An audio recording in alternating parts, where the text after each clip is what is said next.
Welcome to the Utah Street Banter Podcast.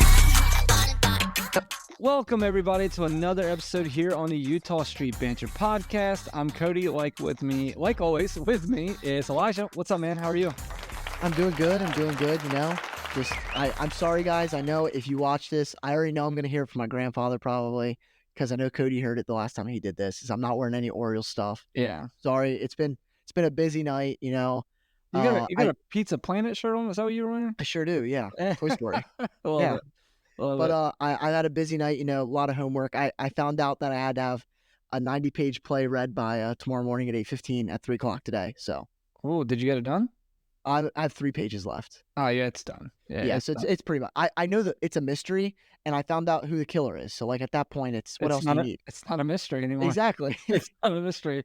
Sure. Yeah, so did you get into anything over the weekend or Yeah, I was visiting my girlfriend up in Gettysburg, so, you know, up to you, down to me, but I don't know. Yeah. Everyone knows where Gettysburg is. Yeah, but, most people. Yeah, did you know the address? Did I know the address? So funny. Gettysburg address. Yeah, I think I understood. That is so stupid. That was such a dad joke. Yes, it was. I'm a nerd. All right, moving on. Something doesn't sound as nerdish. We get into a little bit of non-Orioles news here. My big one is I like college football, and Texas Longhorns, my favorite team, they crushed the Michigan Wolverines, and that was fun. At least one of my teams won.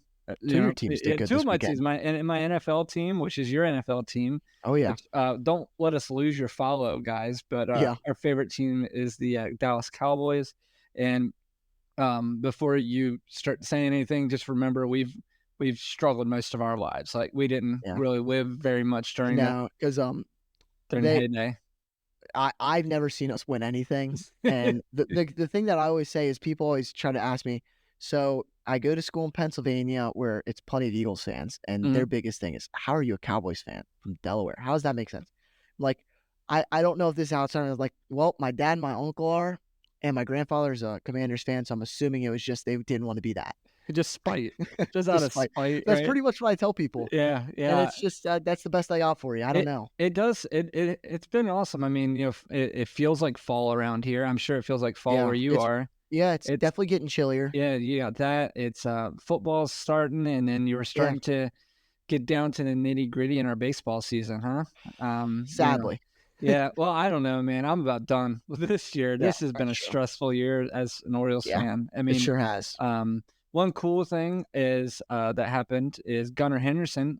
Big week this week. I know you're going to talk about him later, but he breaks the shortstop home run record for the Orioles, so that was pretty great. Yeah, broke Miguel Tejada and Cal Ripken Jr.'s record. Yeah, so pretty awesome. You got any fun? You love to have your little trivia and stuff here. Do you got anything good? Sure for me today? Actually, it's involving Gunnar Henderson. Not really, but I went off. So Gunnar Henderson, he had the tied them, broke the record. Obviously, he's got 36 home runs now in the season, and he actually had 3 this week, and he was the player of the week for the American League, along with Kyle Schwarber for the National League. Right. And he was 10 for 24, which is a .417 batting average, 3 home runs, 5 RBIs, a double, 3 walks, 6 runs scored, 2 stolen bases, had an .833 slugging percentage, which is really good, an insane OPS, 1.297. I mean, had a really great week. Not much you can say. So, I didn't. When would you have to make a guess at this isn't the trivia question. I just want you to know. Yeah. When was Player of the Week a thing? When was the first time that was a thing? Oh, you're gonna be surprised. I'm gonna say 2008. 1974. I was close. Okay. Yeah, just a little bit. So, actually, I don't remember growing up ever hearing about Player of the Week, but I'm sure this is probably something they went back and did, or something. I don't know how they did this. But there's some great names looking through here. Nolan Ryan, Jim Catt, Fergie Jenkins. Okay. That was me counting backwards in 1974. Nolan Ryan was the last person that got Player of the Week. And moving back up, 4th to last Player of the Week. It's actually the same week that we just got out of, the week of September 6th, 1974. Okay. Who was the first Baltimore Oriole to win Player of the Week? 1974? Oh, I probably have no idea. You know who this player is. Okay. Can I get a position? Pitcher. Jim Palmer. No. Oh, He won a Cy Young for us. God, I don't know. I don't know who. Mike Cuellar. His last name is spelled Cuellar. Okay. I know who he is, and you should know. Kueller is how it looks like his last name is spelled. Okay. You definitely should know who this is. Oh, I'm sure I should. I honestly, I wanted to spell out the last name for you there because I didn't know that's how his last name was pronounced until I looked at his baseball reference page to figure out what year and his stats for this year. Right. The year he won it, he actually he led baseball in win-loss percentage as a pitcher with 22 wins and 10 losses. Oh, wow. Wow. Yeah, that's he was All-Star that year, 6th in Cy Young votes, which just tell me about the state of baseball. 6th in Cy Young, Right. 10th in MVP. I want to know what MVP voting looked like that year if you're 6th in Cy Young and 10th in MVP. Yeah, that's crazy. That's crazy. It's just, yeah. So I figured it'd be interesting. The next Oriole to win it after that was Lee May. I've never heard of him before. I have heard of Lee May. Yeah.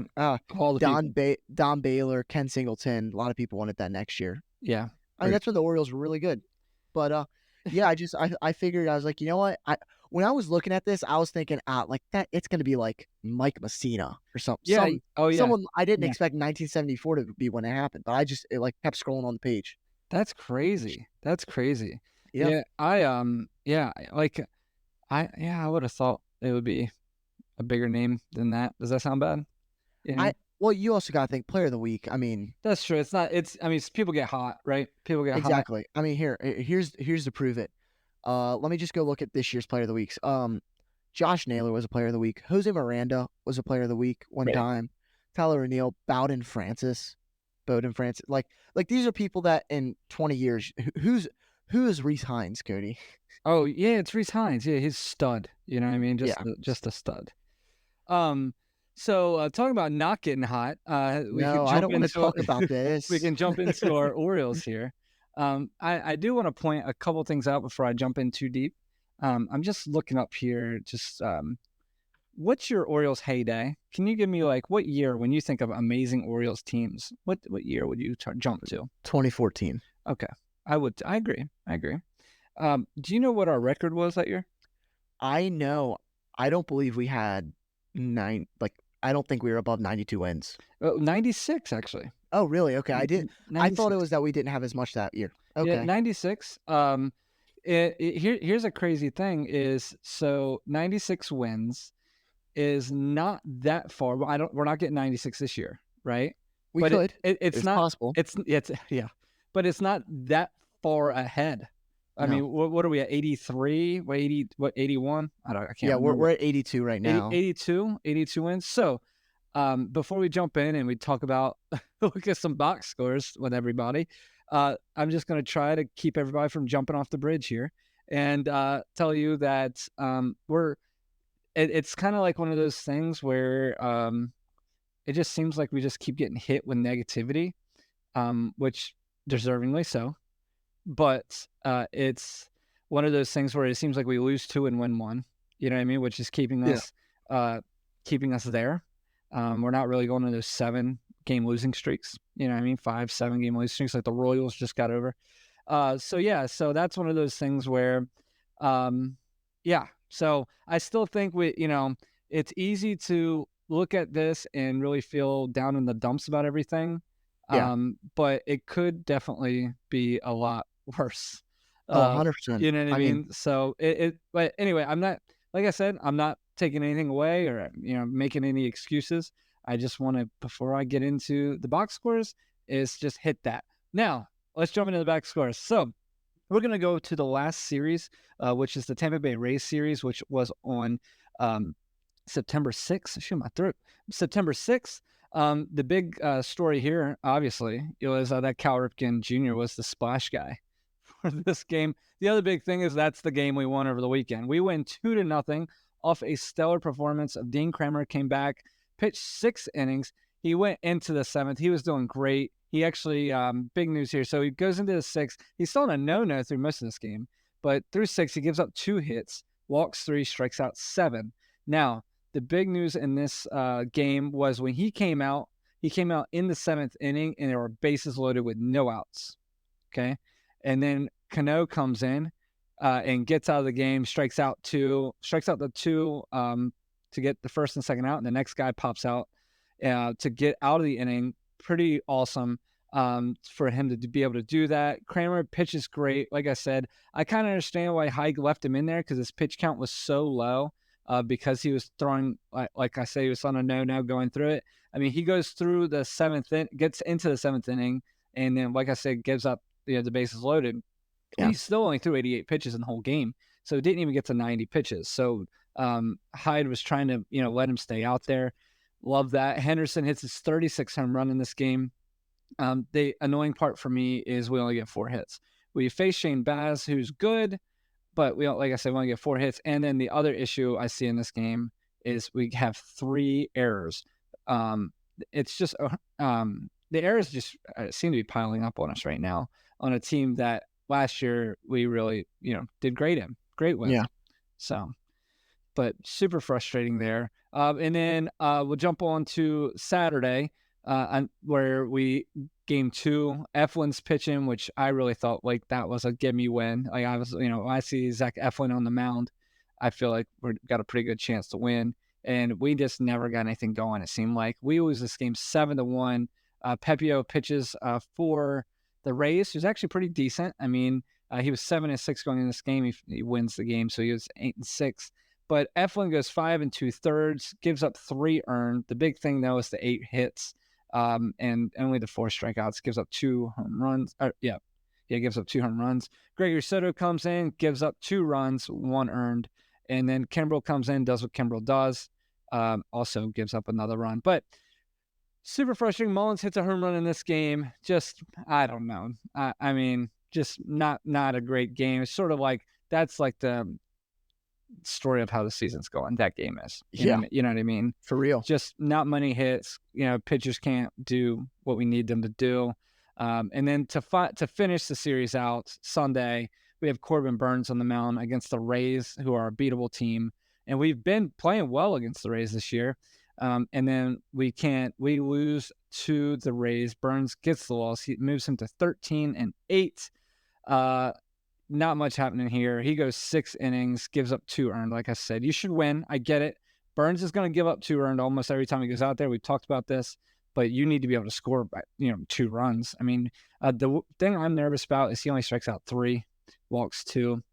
And then the other thing is we did have 5 hits. Most of them came in after most of them came in the later part of the game. But not much happening, man. Not much happening.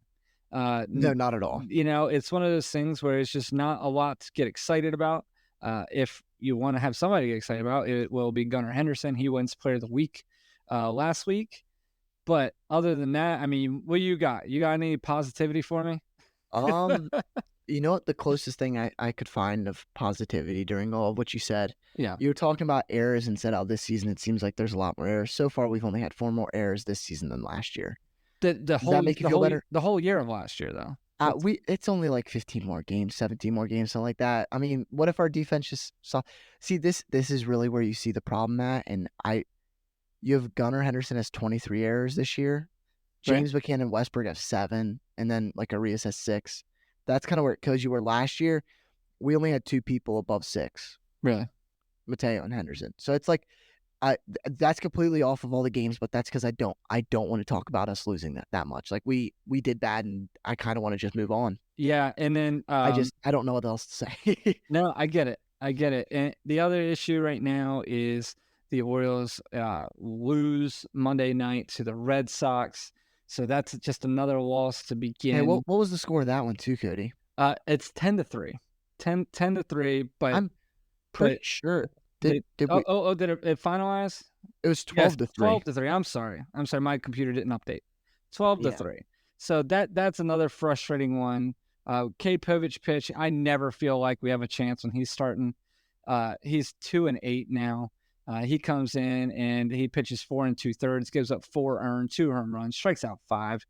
I know everybody was loving how he pitched the other day. He pitched against the White Sox, worst team in baseball history.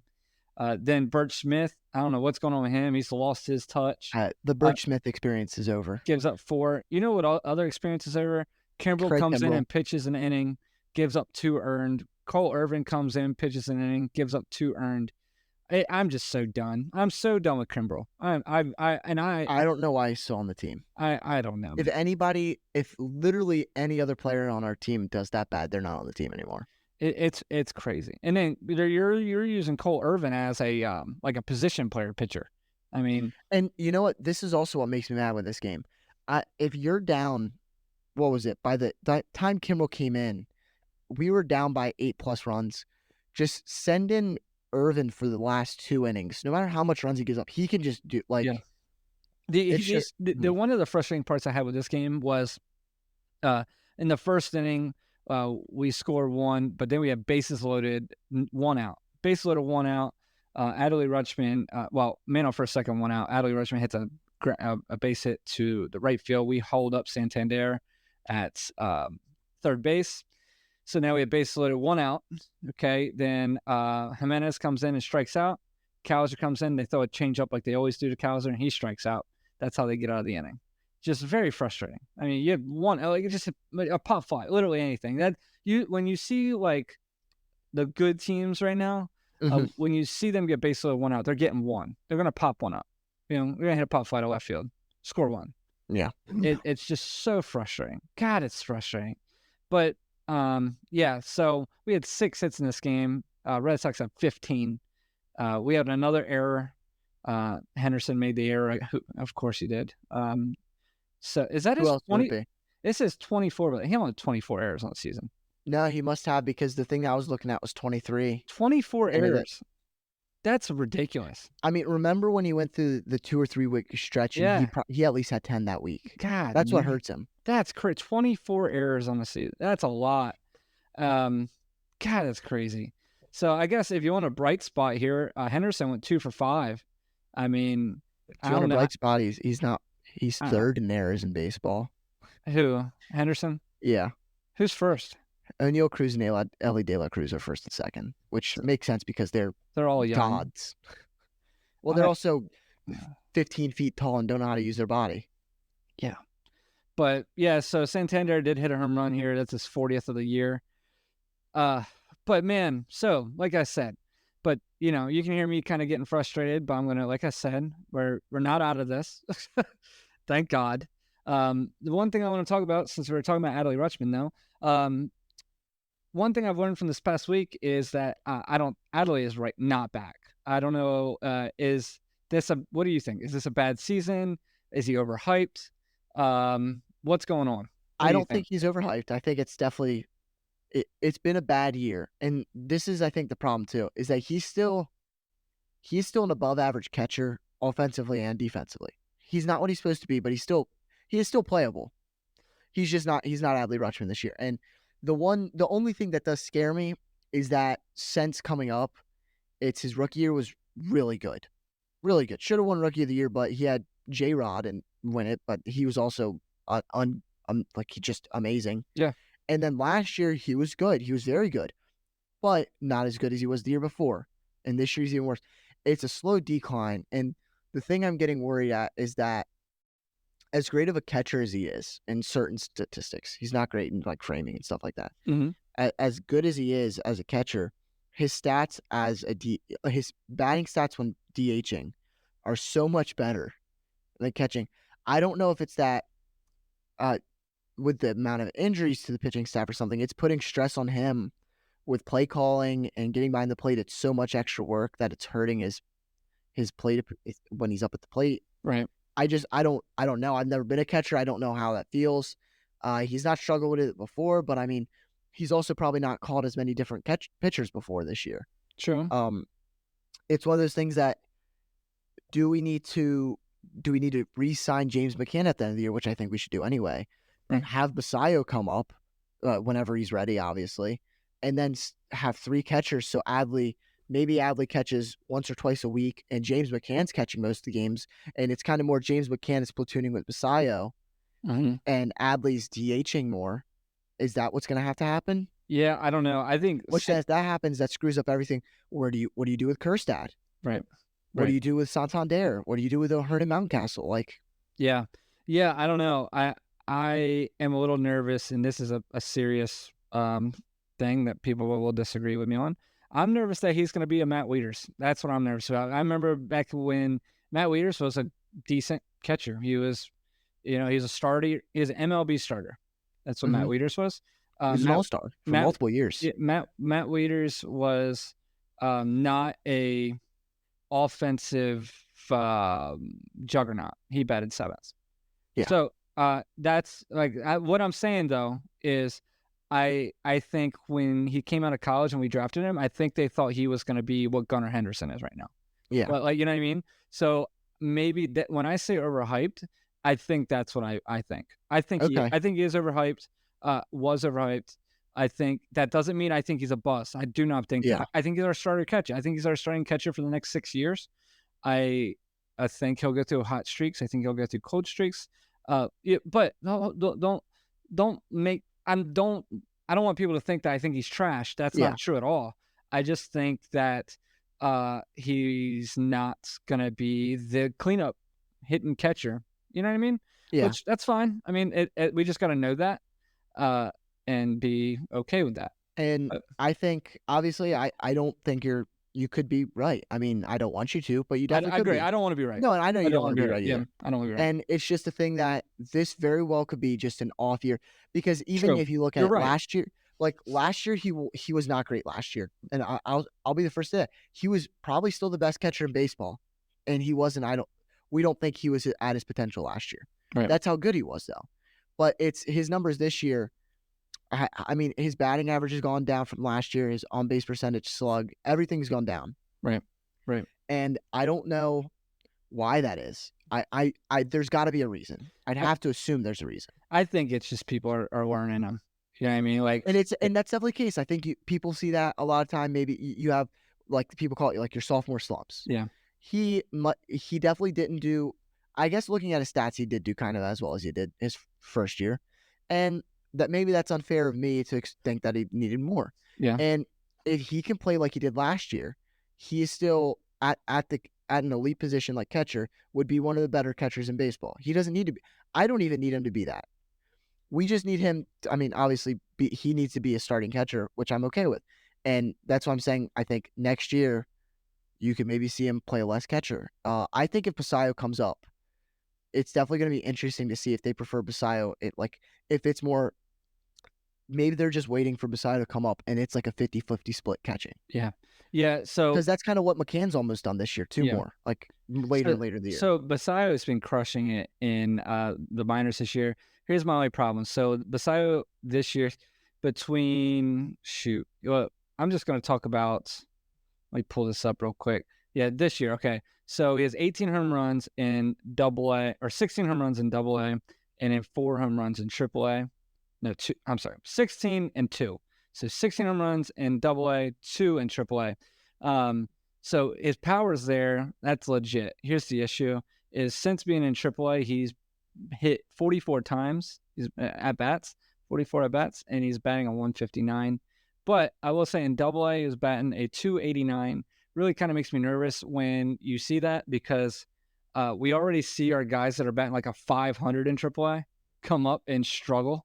Okay, and I'll also we definitely see people struggle sometimes, and this is where you have to remember, Triple-A is harder than Double-A. That's why it's there. Yep. And it's also when's his birthday? Hey, he's young. He is less than he's 20 currently, right?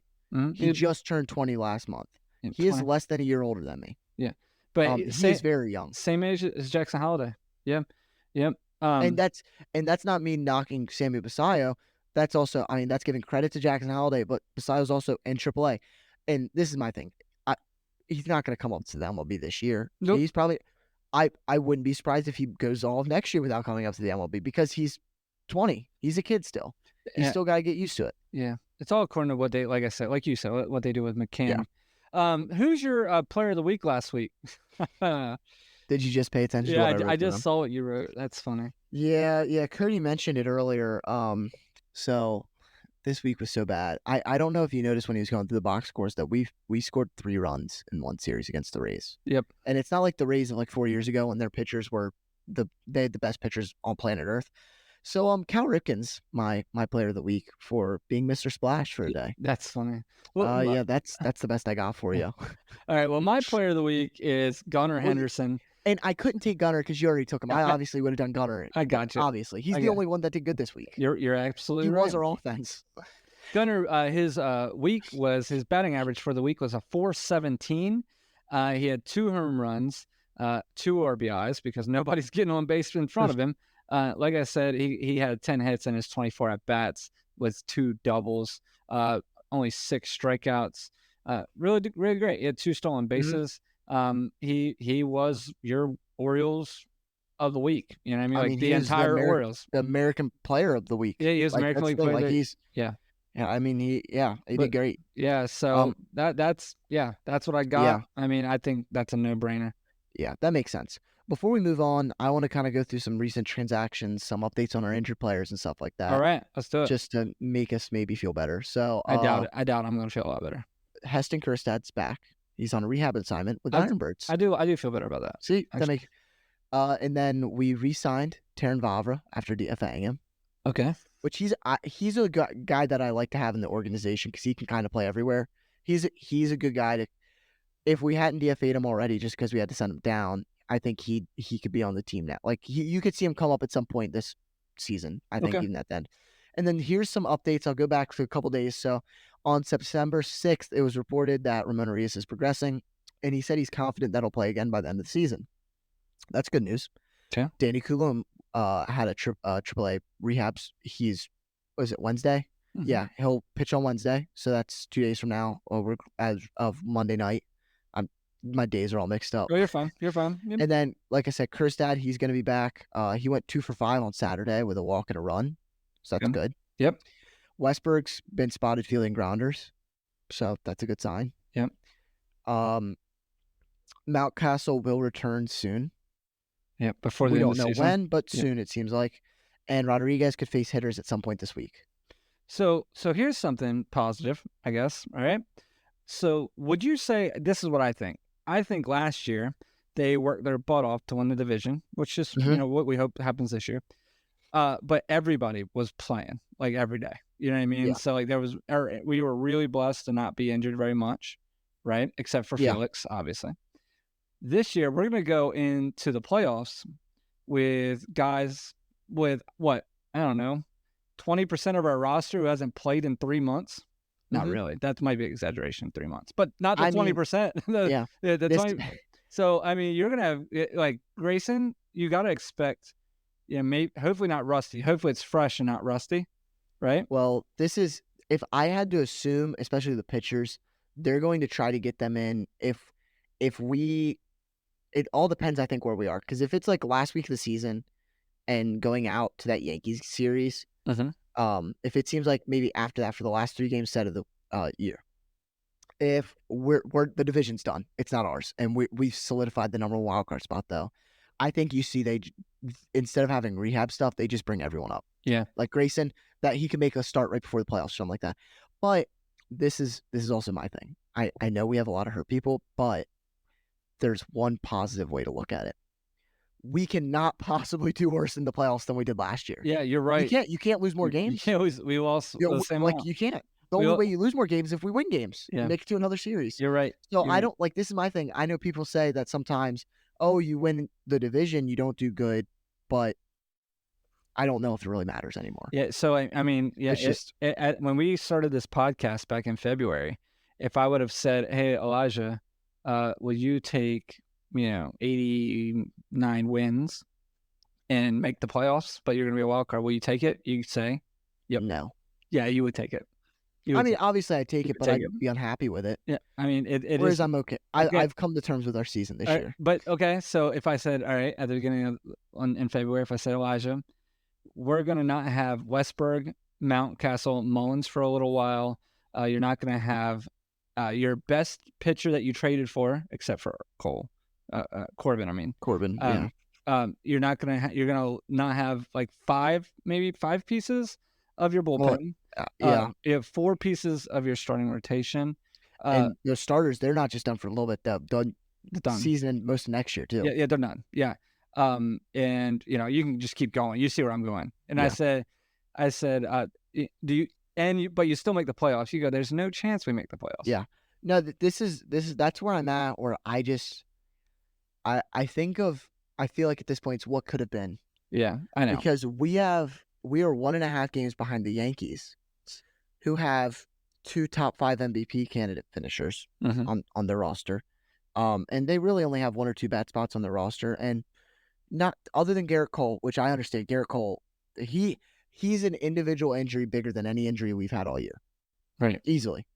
But other than him, they've been relatively healthy. Giancarlo got hurt, but I'd put that on par with, okay, say that's Westbrook, which Westbrook's better, but still.